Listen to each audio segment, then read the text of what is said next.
Assalamualaikum warahmatullahi wabarakatuh. Waalaikumsalam warahmatullahi wabarakatuh. Selamat pagi anak-anak. Halo. Ya, sebelum kita mulai pembelajaran pada pagi hari ini, marilah kita berdoa agar pembelajaran kita di hari ini bisa lancar.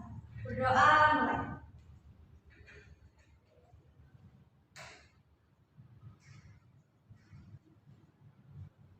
Berdoa selesai.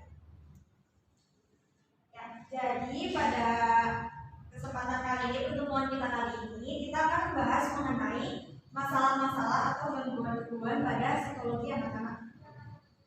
Banyak ilmuwan dan dokter menemukan bahwa teknologi dapat menganalisa keadaan psikologis dan emosional seseorang. Tanpa kita sadari bahwa sebenarnya reaksi emosional itu merupakan reaksi energi terhadap suatu persepsi. Karena setiap orang memiliki persepsi psikologi tentang diri dan lingkungannya, di mana persepsi ini menjadi suatu proses mental, membentuk karakteristik impuls suatu proses mental, serta pembentukan karakteristik. Lalu sebenarnya apa sih psikologi itu? Psikologi merupakan suatu ilmu yang menyelidiki serta mempelajari tentang tingkah laku atau aktivitas-aktivitas, di mana tingkah laku serta aktivitas itu sebagai manifestasi hidup kejiwaan, seperti meliputi motorik, kognitif, dan emosional. Lalu masalah atau gangguan psikologi pada anak-anak itu meliputi apa aja sih? Masalah gangguan psikologi pada anak itu meliputi perubahan emosi, fungsi fisik, perilaku, dan kinerja mental. Permasalahan gangguan psikologi tersebut dapat disebabkan oleh beberapa faktor, seperti gaya pengasuhan, masalah keluarga, kurangnya perhatian, penyakit atau cedera, dan rasa kehilangan atau perpisahan. Biasanya ketika terjadi sesuatu itu anak tidak akan langsung bereaksi, tapi setelah selang beberapa waktu anak-anak baru akan bereaksi. Bimbingan dari orang dewasa yang tepat itu dapat membantu anak-anak dapat mempersiapkan diri jika dihadapkan pada masalah yang bersifat traumatis pada anak. Orang tua harus dapat memotivasi anak agar lebih ekspresif menghadapi ketakutan dan kecemasan. Gangguan psikologi pada anak itu biasanya susah dikenali. Beberapa ciri-ciri yang dapat menjadi pedoman para orang tua dalam melakukan diagnosis terhadap anak-anak yang mengalami gangguan psikologi pada fungsi fisik dan kinerja mental. Di antaranya, yang pertama ada ADHD, yaitu Attention Deficit Hyperactivity Disorder. Menurut salah satu psikolog klinis, yaitu Adriana S. Ginanjar, anak yang mengalami ADHD ini biasanya mempunyai ciri-ciri seperti tidak bisa memusatkan perhatian. Jadi mereka kurang bisa untuk fokus pada satu hal. Lalu impulsif dan hiperaktif. Anak-anak semacam ini biasanya itu mudah bosan dan cenderung lebih agresif, bahkan bisa memiliki reaksi berlebihan terhadap suatu kejadian atau ketika frustasi. Yang kedua itu ada autisme, merupakan gangguan perkembangan yang terjadi pada anak yang mengalami kondisi menutup diri atau biasanya kita sebut seperti introvert. Gangguan ini mengakibatkan anak-anak mengalami keterbatasan dari segi komunikasi, lalu juga kurang bisa untuk berinteraksi sosial dan perilaku. Gejala ini termasuk anak itu akan susah untuk berinteraksi dan berkomunikasi kepada orang lain. Gangguan ini biasanya terlihat sebelum anak memasuki usia 3 tahun dan dapat membuat anak-anak bertindak sangat tidak tepat. Seperti mereka bisa membenturkan kepala mereka terhadap benda-benda. Pada anak-anak autis ini beberapa cirinya adalah gangguan yang jelas pada perilaku nonverbal, seperti tidak bisa berbagi minat dengan orang lain dan lebih suka untuk menyendiri, terlambat untuk bisa berbicara, dan terikat pada ritual yang tidak fungsional. Lalu yang ketiga ada sindrom Asperger. Anak-anak yang mengalami sindrom ini biasanya tidak jauh berbeda dengan penderita autis. Hanya saja pada anak-anak penderita autis tidak mengalami keterlambatan bicara, tapi cenderung menggunakan bahasa formal. Selain itu, anak dengan sindrom Asperger juga memiliki prestasi akademik dan kemampuan yang baik pada bidang tertentu. Sindrom ini merupakan gangguan kejiwaan pada diri seseorang yang ditandai dengan rendahnya kemampuan bersosialisasi dan berkomunikasi. Lalu yang keempat, ada retardasi mental. Anak-anak yang mengalami ini, ciri utamanya adalah memiliki skor yang rendah pada tes intelijensi formal. Anak tersebut memiliki hambatan dalam menyelesaikan tugas-tugas hari. Lalu ada juga masalah psikologi atau gangguan psikologi pada anak-anak yang berupa perubahan emosi. Yang pertama ada gangguan kecemasan, yaitu kecemasan adalah jenis paling umum dari gangguan psikologi pada anak-anak. Gejala utamanya yaitu kekhawatiran yang berlebihan, ketakutan, dan kegelisahan.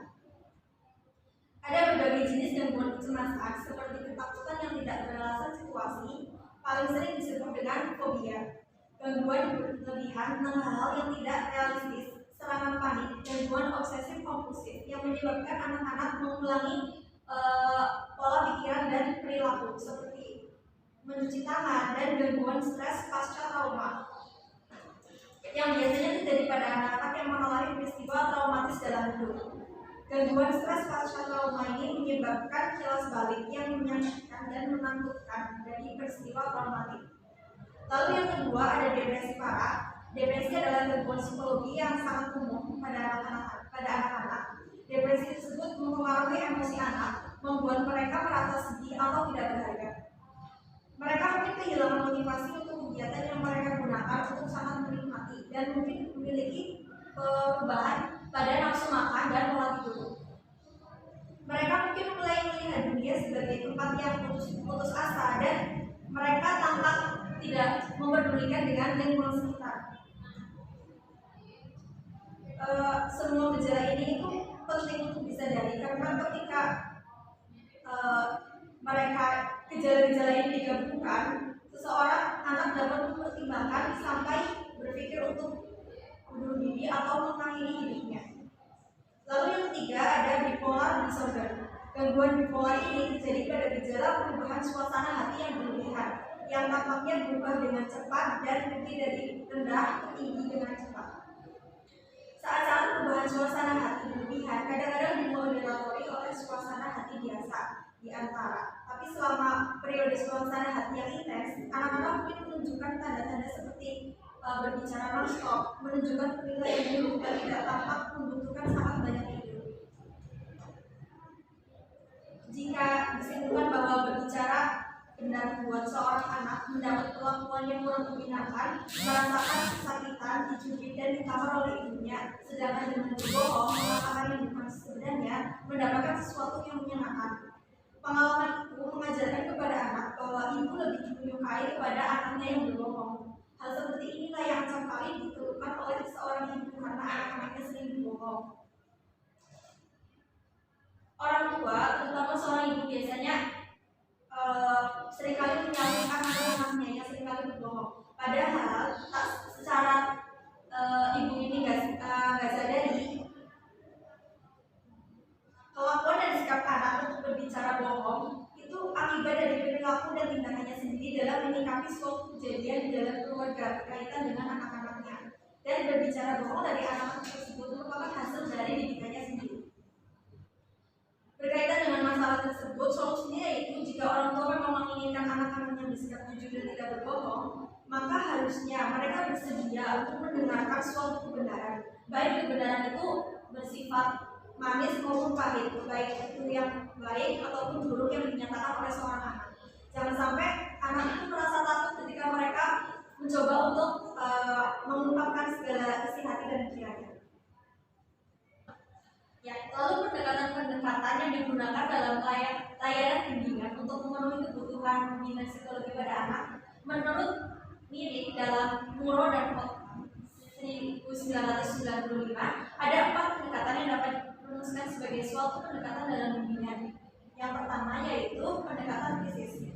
Dalam pendekatan krisis, layanan bimbingan dilakukan bila mana ditemukan adanya suatu masalah yang krisis yang harus segera ditanggulangi, dan guru atau pembimbing itu bertindak membantu anak yang menghadapi masalah tersebut untuk menyelesaikannya.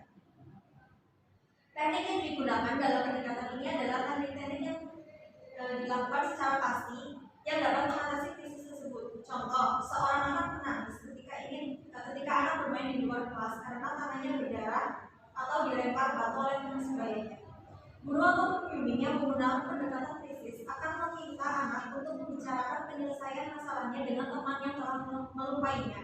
Bahkan mungkin guru atau pembimbing segera memanggil anak yang telah bersalah tersebut untuk menghadap dan membicarakan penyelesaian masalah yang telah dilakukan. Lalu yang kedua yaitu pendekatan remedial. Dalam pendekatan remedial, guru atau pembimbing ini memfokuskan bantuannya kepada upaya penyembuhan atau perbaikan terhadap kelemahan-kelemahan yang ditampakkan anak. Tujuan dari pendekatan ini adalah untuk menghindarkan terjadinya krisis yang mungkin dapat terjadi. Berbagai strategi dapat digunakan untuk membantu anak, seperti mengajarkan kepada anak keterampilan belajar, keterampilan bersosial, dan keterampilan yang memang belum dimiliki oleh anak itu sebelumnya. Lalu yang ketiga ada pendekatan preventif, yaitu pendekatan yang mencoba mengantisipasi masalah yang mungkin akan muncul pada anak dan mencegah terjadinya masalah tersebut.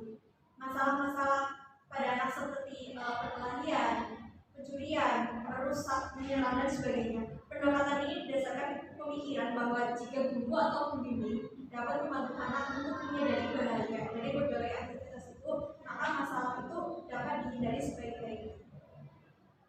Pendekatan preventif ini dapat dilakukan dengan cara menyampaikan informasi kepada anak tentang akibat dari suatu tindakan tertentu. Contoh kasus di atas, guru yang menggunakan preventif akan mengajak anak-anak untuk mendengarkan cerita dulu yang memuat pesan untuk menjaga atau mencegah terjadinya suatu tindakan yang akan merugikan diri sendiri dan orang lain, lalu belajar untuk bersikap toleran dan memahami orang lain. Lalu yang keempat yaitu pendekatan perkembangan. Dalam pendekatan perkembangan ini, kebutuhan anak akan dilayani bimbingan di taman anak-anak muncul dari karakteristik dan permasalahan perkembangan anak ini, baik permasalahan yang berkenaan dengan perkembangan fisik, motorik, kognitif, sosial, emosi, maupun bahasa. Pendekatan perkembangan dalam bimbingan lebih berorientasi pada bagaimana menciptakan suatu lingkungan yang kondusif agar anak dapat berkembang secara optimal. Teknik yang dapat digunakan dalam